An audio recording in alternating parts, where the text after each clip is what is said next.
Hello, this is Dr. Eric Bricker, and thank you for watching A Healthcare Z. Today's topic is UnitedHealth Group dwarfs all other healthcare companies. Why is that? So, as many of you know, UnitedHealth Group's market capitalization is $497 billion. That's right, it's almost $500 billion. Now, let's compare that to $406 billion. What's $406 billion? That's the market capitalization of Elevance, CVS, Cigna, Humana, and Centene combined. That's right. United's value as a company is larger than all of its competitors combined. So United is gargantuan. We know this. This is not new news. Then the question becomes, why? Why is United gargantuan? And the reason is, in my opinion, because of Stephen Hemsley. And Stephen Hemsley was the CEO of United from 2006 to 2017, and then he became the chairman of the board, and he is the chairman of the board to this day. Now, he took over as chairman of the board from a gentleman by the name of Richard T. Burke, who was the founder of United and was involved with United for a very long time until just recently.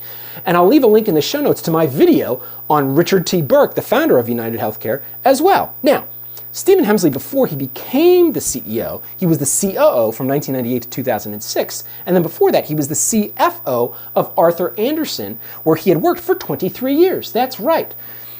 Stephen Hemsley is an accountant. He came from the accounting world to the healthcare world. Now, there is a video on YouTube from 2013 where Stephen Hemsley gives a presentation, and the way that he speaks is very interesting. So, Stephen Hemsley has an incredibly meticulous appearance. His hair is perfectly shorn. His tie is perfectly straight. He has a very square jawline that is devoid of fat, so you can tell he's very meticulous about his diet and his exercise. He knows the numbers of his business cold. He doesn't have to look at his notes. And it just shows that, listen, as the COO and then the CEO and then the chairman of the board, like some people are sort of, often an ivory tower where in these positions of leadership, but he is super detailed into the weeds and he knows the business cold, which really shows, again, he's meticulous about his knowledge of the business, like he's meticulous about his appearance.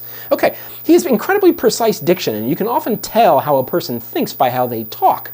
And so he's probably a very precise, methodical thinker because of his precise, methodical speech that he has. Again, and he's not talking off the notes. He's just he's sort of almost extemporaneously speaking, and you can see this happen.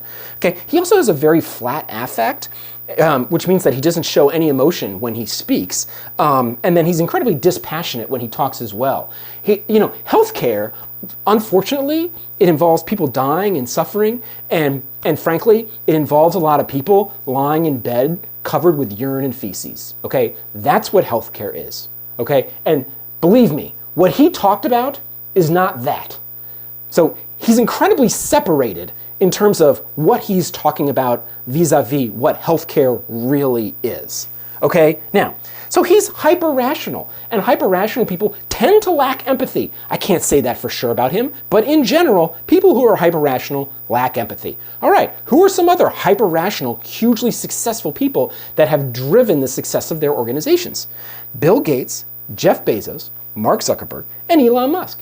And guess what? When I'm watching this speech by Stephen Hemsley, he sounds exactly like these guys.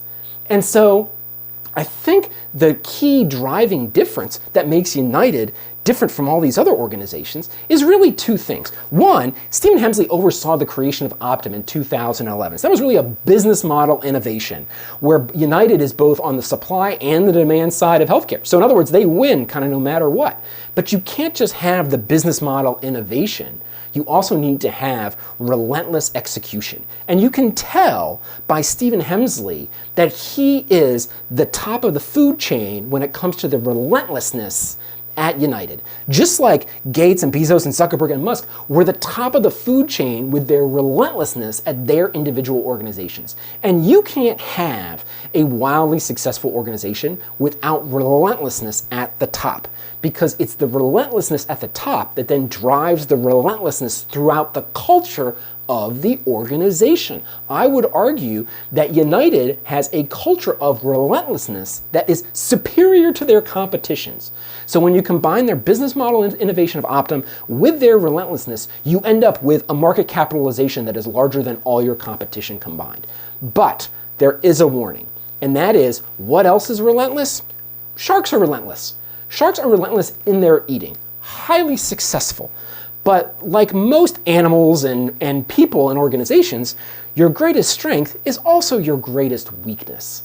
And so what happens to sharks? Well, as a result of their success in their eating, they have a bad reputation and they end up being hunted. And so the question becomes, what will happen to United? I don't know, but that's my point for today. Thank you for watching A Healthcare Z.